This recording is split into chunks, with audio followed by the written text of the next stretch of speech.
Assalamualaikum warahmatullahi wabarakatuh. Dengan Lutfi Jawairul Qadri, kali ini tentang teks persuasi. Teks persuasi adalah teks yang bertujuan untuk mengajak, menyuruh, atau membujuk pembacanya melakukan sesuatu sesuai dengan apa yang disampaikan oleh penulis.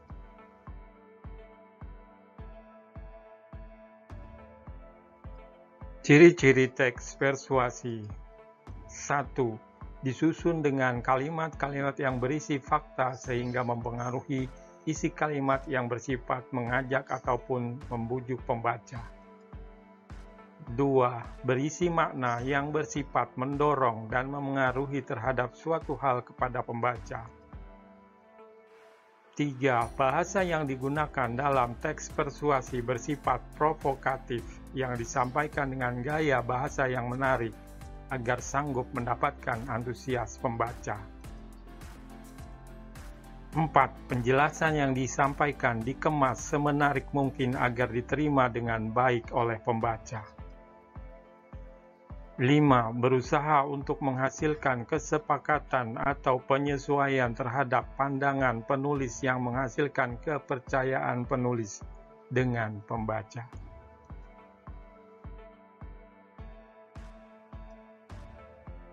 Syarat-syarat menyusun paragraf persuasi. 1. Pilihan kata atau diksi. Hal yang kuat dalam teks persuasi adalah kata-katanya. Untuk itu, dalam menulis teks persuasi, kita harus memilih kata-kata yang tepat sekaligus menarik. 2. Kemampuan mengolah emosi. Pembaca dapat mengobarkan atau meredam emosinya dari tulisan yang dibuat, khususnya untuk teks persuasi politik atau propaganda.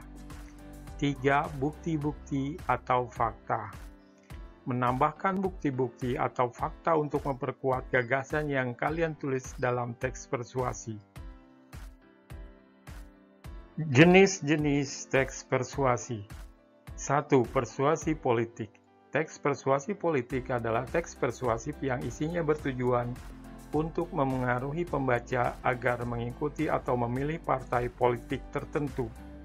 Jenis teks persuasi ini pada umumnya digunakan oleh para politikus. 2. Persuasi pendidikan. Teks persuasi pendidikan digunakan oleh orang-orang yang berkecimpung di dalam dunia pendidikan untuk mencapai tujuan-tujuan pendidikan, seperti berprestasi dalam bidang akademik. Jenis-jenis teks persuasi berikutnya adalah persuasi advertensi. Teks persuasi advertensi adalah teks persuasif yang memiliki tujuan komersil. Teks ini pada umumnya digunakan oleh perusahaan dalam rangkaian mempromosikan produk yang dijualnya dengan harapan agar pembaca membeli dan memberikan testimoni. Dengan begitu, perusahaan akan mendapatkan keuntungan dari tiap penjualannya. 4. Persuasi propaganda. Teks persuasi propaganda adalah teks persuasif yang pada umumnya digunakan untuk menyampaikan informasi yang bertujuan agar memengaruhi pembaca untuk percaya melakukan apa yang dipaparkan oleh penulis, secara tersurat ataupun tersirat di dalam teks. Jenis teks persuasi ini dengan mudah ditemukan pada media cetak, seperti majalah, portal berita daring, surat kabar, dan lain sebagainya.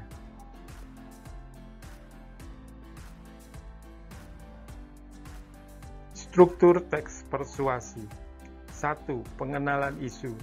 Bagian ini berisi pengantar atau penyampaian atau isu dan permasalahan yang diangkat dan menjadi dasar tulisan yang akan dikembangkan oleh paragraf-paragraf selanjutnya.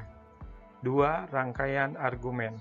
Bagian ini menyajikan sejumlah pendapat dan fakta yang bertujuan untuk memperkuat berbagai argumen atas isu yang diangkat dan yang dipaparkan pada bagian sebelumnya. 3. Pernyataan ajakan. Bagian ini adalah inti teks persuasi yang di dalamnya terdapat dorongan yang disampaikan secara tersirat ataupun tersurat kepada pembaca atau pendengar untuk melakukan sesuatu. 4. penegasan kembali. Bagian ini menyatakan kembali hal-hal yang sebelumnya sudah disampaikan dengan bentuk yang berbeda. Pada umumnya, bagian ini ditandai oleh kata-kata penutup, seperti dengan demikian, demikianlah, dan karena itulah. Menggunakan kata bujukan seperti harus, sepantasnya, lalu menggunakan kata kerja imperatif atau perintah. Jadikanlah, hendaknya, waspadalah. Kemudian menggunakan kata-kata teknis atau peristilahan yang berkenaan dengan topik yang dibahas. Menggunakan kata-kata penghubung yang argumentatif. Contoh, jika, sebab, karena, dengan demikian, akibatnya, oleh karena itu. Kaidah kebahasaan teks persuasi berikutnya adalah menggunakan peristilahan yang sesuai dengan konteks atas topik yang diangkat, seperti kurikulum, silabus, psikotes, jika tema dalam pendidikan. Menggunakan konjungsi yang menyatakan sebab akibat atau kausalitas, seperti kata sebab, karena, oleh karena itu, dengan demikian, dengan begitu, jadi, akibatnya, dan sebagainya. Menggunakan ungkapan bersifat data yang menyatakan rujukan, seperti berdasarkan data yang dipublikasikan oleh WHO, menurut pendapat, hal ini senada dengan teori, dan sebagainya. Menggunakan pernyataan yang bersifat baik, opini, maupun fakta. Pada umumnya menggunakan kata ganti orang pertama jamak, seperti kami dan kita.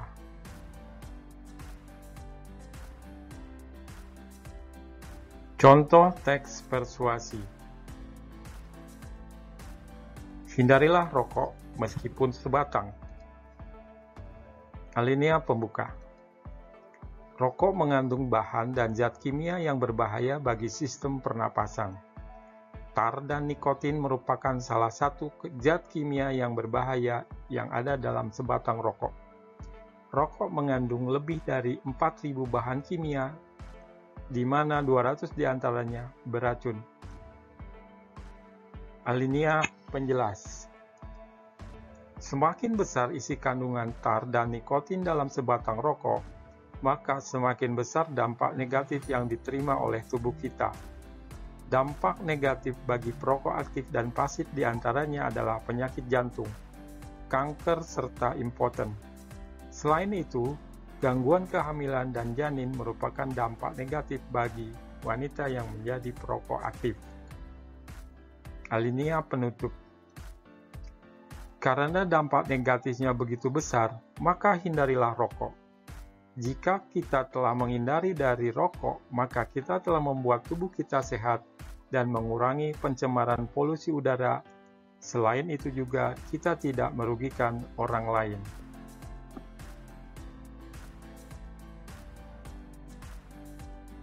Contoh teks persuasi berikutnya. Bagian pengenalan isu. Tahukah Anda bahwa setiap harinya populasi manusia di bumi semakin bertambah? Salah satu dampak yang dihasilkannya adalah luas hutan yang semakin berkurang karena dijadikan tempat tinggal. Menurut analisis data satelit yang dirilis Universitas Maryland dan World Research Institute, sejak tahun 2002, lebih dari 60 juta hektar hutan primer telah hilang di daerah tropis, setara dengan 1,3 kali luas Pulau Sumatera. Dengan begitu, pemanasan bumi semakin terasa karena meningkatnya kadar CO2. Rangkaian argumen. Jika dianalisis lebih dalam, tentunya hal ini memberikan dampak negatif karena suhu mengalami kenaikan sehingga menyebabkan es di kutub mencair. Sebenarnya penanaman pohon kembali dapat menjadi salah satu solusi terbaik. Namun, apa jadinya jika kita tidak mempunyai lahan? Bagian ajakan. Dengan mudah, kita bisa menjawab bahwa penggunaan pot atau penanaman secara hidroponik menjadi salah satu solusi terbaik. Tak hanya itu, penanaman kaktus juga merupakan hal yang paling direkomendasikan karena dapat menghasilkan dekorasi yang menarik. Jadi, kita akan memperoleh dua manfaat sekaligus. Pernyataan penegasan kembali. Jadi, mari kita bersama-sama saling mengingatkan dan mengedukasi ke kerabat. Semakin giat aktivitas penanaman, maka semakin membuat bumi tersenyum kembali. Dengan begitu, pengurangan pemanasan global dapat dilakukan.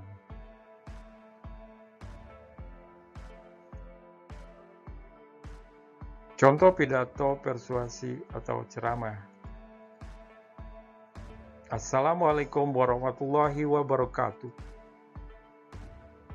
Puji syukur marilah kita panjatkan kepada Allah Subhanahu wa Ta'ala yang telah melimpahkan berkah-Nya kepada umat Islam. Atas karunia Allah Subhanahu wa Ta'ala, kita bisa berkumpul di sini pagi ini untuk menghadiri acara peringatan Maulid Nabi Muhammad sallallahu alaihi wasallam. Nabi Muhammad SAW adalah nabi terakhir yang dikirimkan oleh Allah Subhanahu wa Ta'ala untuk kita. Beliau menuntun umat manusia keluar dari zaman jahiliyah atau zaman kebodohan menuju zaman Islam. Nabi Muhammad SAW yang menuntun kita untuk menyembah Allah Subhanahu wa Ta'ala, Tuhan yang Maha Esa, tidak ada sekutu baginya. Islam adalah agama yang penuh berkah. Kita selalu diajarkan untuk memandang semua orang sama derajatnya. Tidak ada sistem kasta dalam agama Islam. Pembeda bagi umat manusia hanyalah ketaatannya kepada Allah Subhanahu wa Ta'ala. Kelahiran Nabi Muhammad SAW adalah awal bagi kehidupan baru di muka bumi ini, di mana budak ataupun saudagar kaya punya derajat yang sama. Karena itulah, mari kita kembali kepada ajaran Islam yang sesungguhnya. Jangan pernah menganggap rendah orang lain. Hargailah semua orang, baik itu si kaya atau si miskin.